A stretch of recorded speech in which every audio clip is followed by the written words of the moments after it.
Hola, bon dia, com esteu? Gràcies per connectar de nou amb aquestes classes amb l'Artaserse gravades per les alumnes de l'Escola Superior d'Arts d'allà a Barcelona.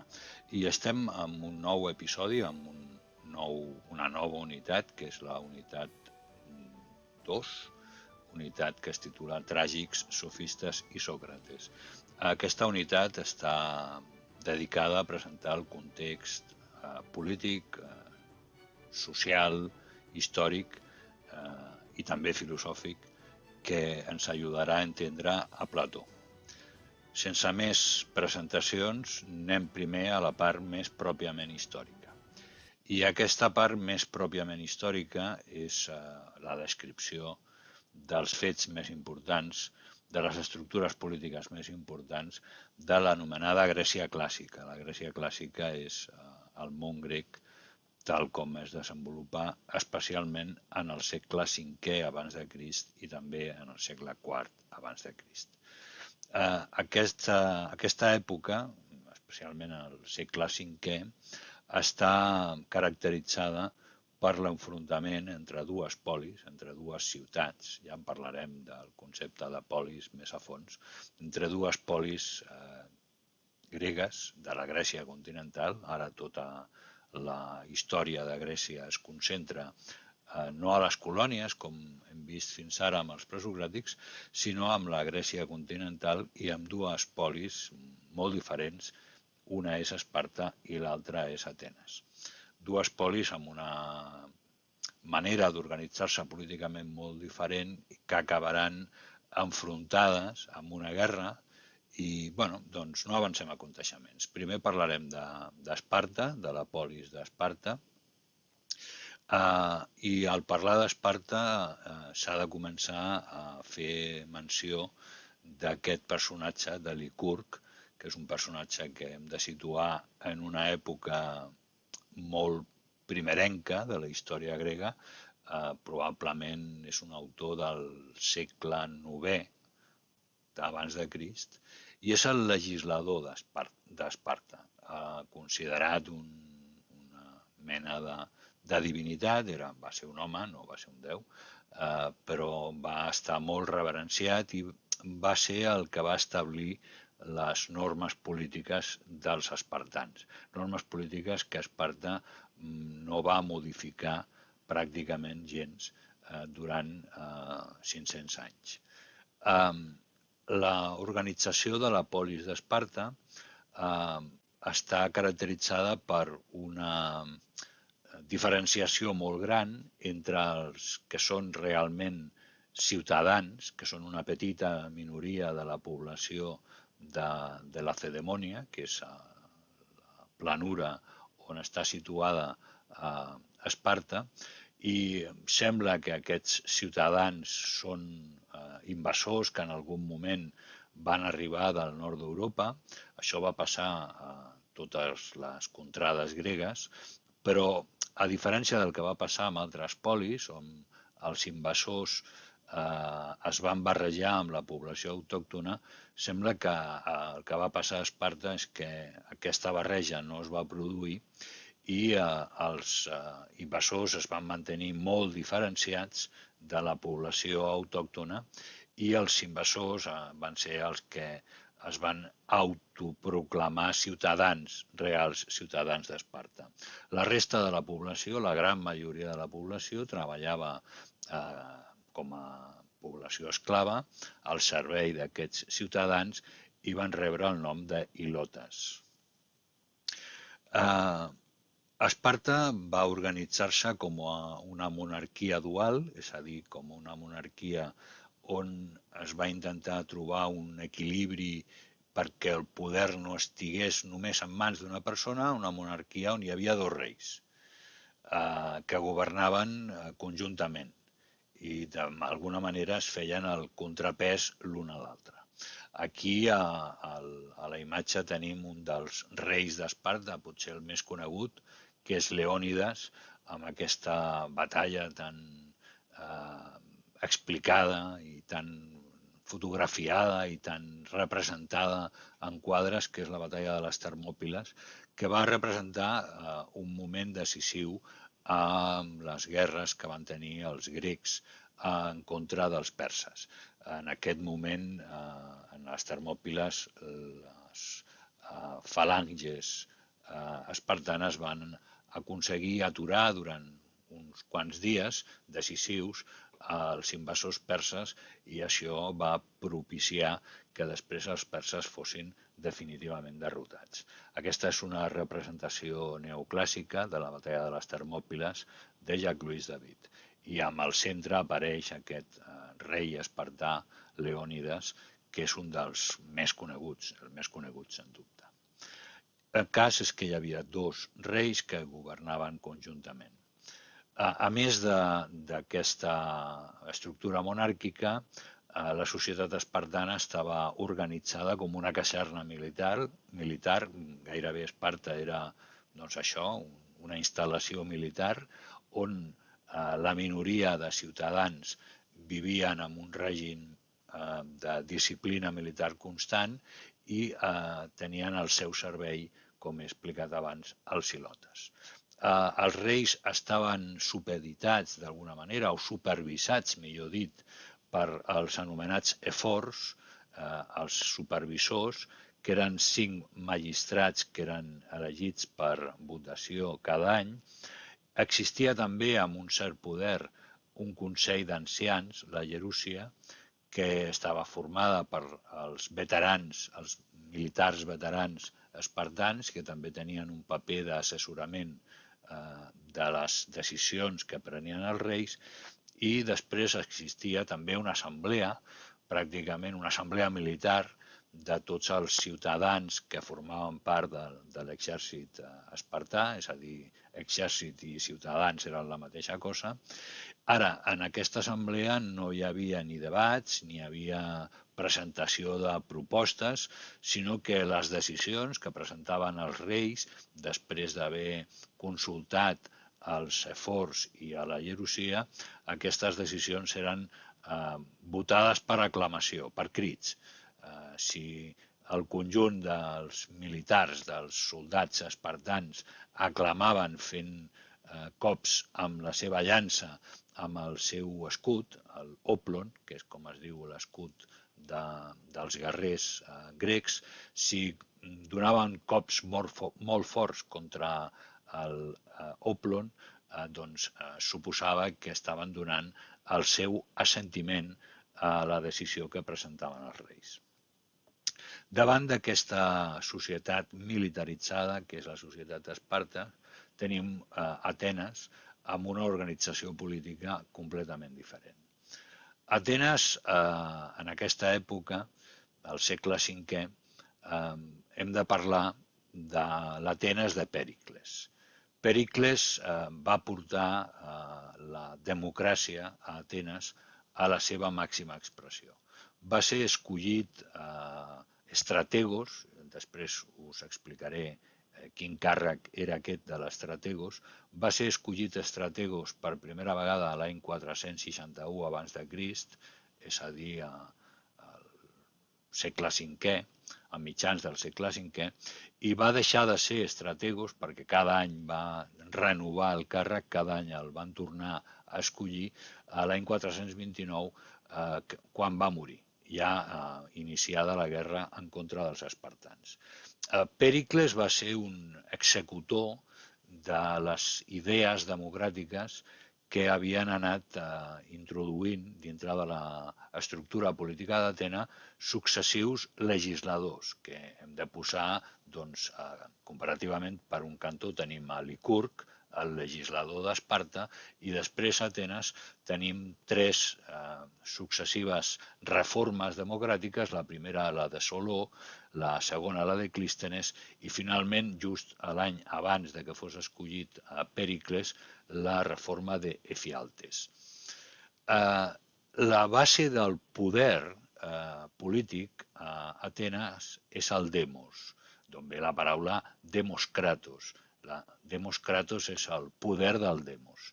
El demos és la base política de l'estat atenenc, i el demos, la millor traducció, si fóssim curosos, normalment demos es tradueix per poble, i llavors la democràcia seria el poder del poble. No és que aquesta sigui una idea completament aliena al que va succeir a Atenes durant el segle V, però el concepte de demos en primera instància fa referència al veïnat, al barri, al districte. I el demos és la divisió que va fer Clístenes de la població d'Atenes en diferents districtes. Aquí tenim el mapa de la ciutat d'Atenes. La part central és pròpiament el nucli urbà, però quan parlem de polis fem referència no només al nucli urbà, sinó a tota la comarca, a totes les rodalies, on hi ha petites agrupacions, petites granges, petites explotacions mineres, que formen també part de la ciutat. Per tant, la ciutat és una ciutat-estat, és una unitat política amb un nucli urbà i una conurbació de població. La polis d'Atenes té una extensió en el segle V d'uns 1.500 quilòmetres quadrats. Això, perquè ens fem una idea, ve a ser més o menys l'extensió que té Andorra avui en dia. Llavors, no és la ciutat exclusivament, sinó la ciutat i la seva conurbació. Tota aquesta població va quedar dividida en diferents districtes, diferents demos, i els demos eren els que, d'alguna manera, eren protagonistes de les decisions polítiques. I, per tant, es va començar a parlar del poder del demos, del poder dels barris, i això en grec és la democràcia. Els demos estaven agrupats en tribus, com a resultat de les successives reformes democràtiques que he esmentat abans, i cada tribu, cadascuna d'aquestes tribus, que van ser tantes com 10, tenien un heroí, un personatge legendari que d'alguna manera els representava, que era com el patró de cadascuna d'aquestes tribus. I la idea dels legisladors d'Atenes va ser que en aquestes tribus es barregessin demos de caràcter popular, on hi havia, diguéssim, persones treballadores, i juntament amb aquests demos, dintre de la mateixa tribu, estarien els demos dels clans aristocràtics. Llavors, el que es pretenia amb aquesta organització per tribus és que les tribus fossin sempre una barreja de diferents extractes de població més humil i de població més aristocràtica. I les tribus votaven conjuntament. Quan s'anava a l'assemblea, parlarem d'aquí un moment, quan s'anava a l'assemblea, les decisions prèviament s'havien pres en els barris, en els demos, i després a la tribu. I per tant hi havia com una organització piramidal, i quan les decisions es votaven a l'assemblea, cada tribu ja portava presa la seva decisió. L'assemblea, la eclesia, que és com es diu en grec assemblea, i evidentment d'aquí ve la paraula catalana església, l'assemblea estava constituïda per tots els ciutadans. I els ciutadans eren les persones que havien nascut en Atenes, que eren fills de famílies d'Atenes, homes adults, majors d'edat, i estaven excloses, per tant, les dones, estaven exclosos els esclaus, a Atenes també n'hi havia d'esclaus, l'economia d'Atenes en gran part estava basada en el treball dels esclaus, i estaven exclosos els que no eren fills de persones d'Atenes, els que eren estrangers, que s'anomenaven metecs. I l'assemblea que podia reunir unes 150.000 persones, 100.000 persones, l'assemblea era sobirana. Sobirana vol dir que tenia tot el poder. El que avui en dia diferenciem com a poder legislatiu, com a poder executiu i com a poder judicial, tots aquests poders estaven concentrats a l'Eclesia. El que tenim aquí és un marbre del poble d'Atenes coronat per la democràcia i el que és un monument commemoratiu d'una llei en contra de la tirania que es va aprovar al segle IV abans de Crist, molt més tard dels episodis que estic comentant, perquè per ara estem parlant de l'època de Pèricles, és a dir, estem parlant del segle V abans de Crist. Anem a veure aquestes tres versions, aquests tres aspectes del poder polític d'Atenes.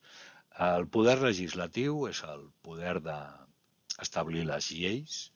El poder legislatiu és aquella part de l'estructura política d'una societat a la qual li correspon establir què és la llei per a aquella societat, i l'assemblea de ciutadans reunida en aquest pujol, el pujol del Nix, on hi havia aquesta petita elevació, i aquí era on es situava l'orador per adreçar-se a l'assemblea. Les decisions s'argumentaven, es presentaven discursos a favor i en contra i després es votava, ja us explicaré una mica més endavant quin era el procediment de votació, i d'aquesta manera s'aprovaven les lleis.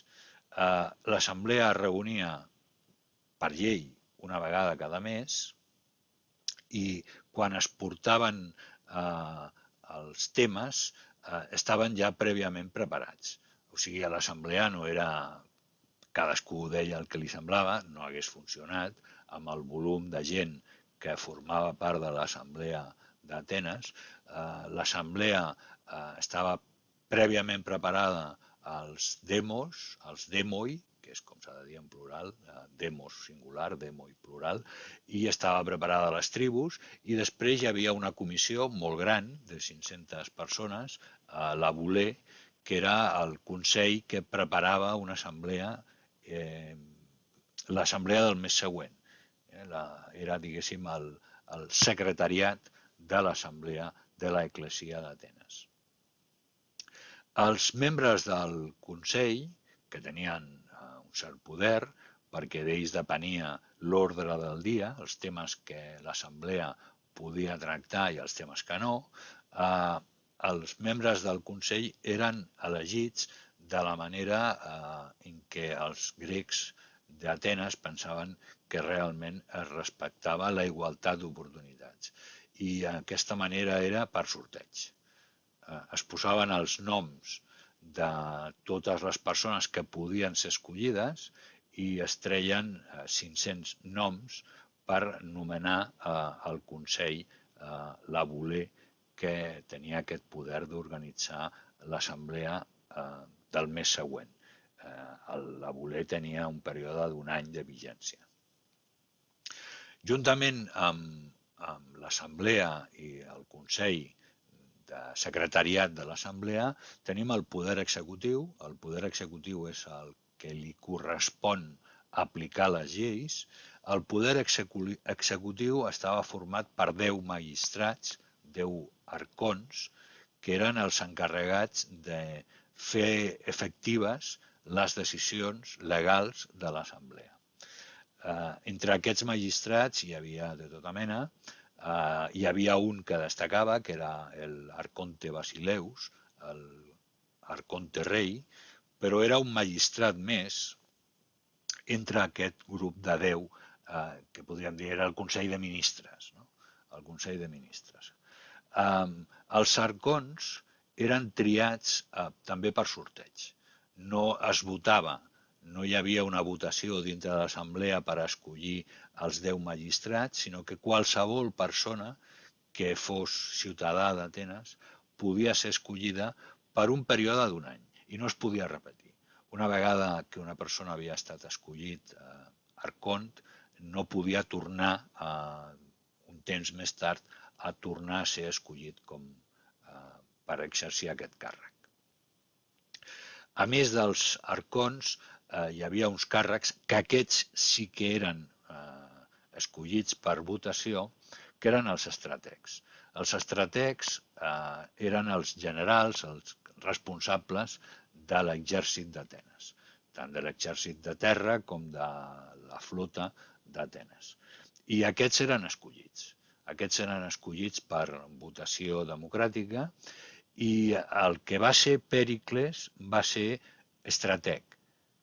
Va ser estrateg un any darrere l'altre, com us he dit abans. Va ser escollit una vegada i una altra i una altra i una altra vegada. Els estrategs, com us he dit, s'escollien per votació i podien repetir, com acabo d'explicar ara, en relació al cas de Pèricles. I finalment tenim el poder judicial, el poder de jutjar si alguna persona havia actuat en contra de la llei i, per tant, si una persona havia de ser castigada o no, això és el que li correspon als jutges, i si una persona, qualsevol ciutadà, considerava que estava sent perjudicat d'alguna manera per un altre, podia portar la seva reclamació directament a l'assemblea. Llavors, l'assemblea el que no feia era discutir el cas particular d'aquell ciutadà a tots reunits. Es nomenava un tribunal que estava format, depenent de la gravetat del cas, per 101 o 1.001 membres, que fossin 101 o 1.001 té a veure en que no hi hagués empats amb les decisions, i llavors aquest tribunal es reunia i jutjava si aquella persona que havia presentat una demanda tenia raó o no. Per tant, aquests tribunals, que eren nomenats per l'assemblea, eren els jutges en el sistema democràtic d'Atenes. No hi havia jutges professionals, no hi havia una carrera judicial i tampoc hi havia el que nosaltres entenem com a peces fonamentals del sistema legal, que són els advocats defensors, els fiscals. Quan una persona pensava que estava sent perjudicada, presentava una denúncia i el que era denunciat tenia el dret de defensar-se, però havia de portar la seva defensa personalment. Podia contractar, i ja veurem la importància que va tenir això, podia contractar persones que li ajudessin a preparar la seva defensa. Però després, quan es presentava davant del tribunal, davant d'aquest tribunal que havia escollit l'assemblea, era ell, personalment, el que havia de defensar el seu punt de vista. Doncs fins aquí l'explicació. Aquesta classe ha estat dedicada a presentar el context històric de l'Atenes de Pèricles i veure la manera tan diferent d'entendre la vida i d'entendre l'organització política dels espartans i dels ciutadans d'Atenes. La propera sessió veurem com aquestes dues concepcions de la vida, aquestes dues polis, Esparta i Atenes, es van enfrontar al llarg dels últims anys, dels últims 30 anys del segle V. Això és tot per avui, amics. Ens veiem.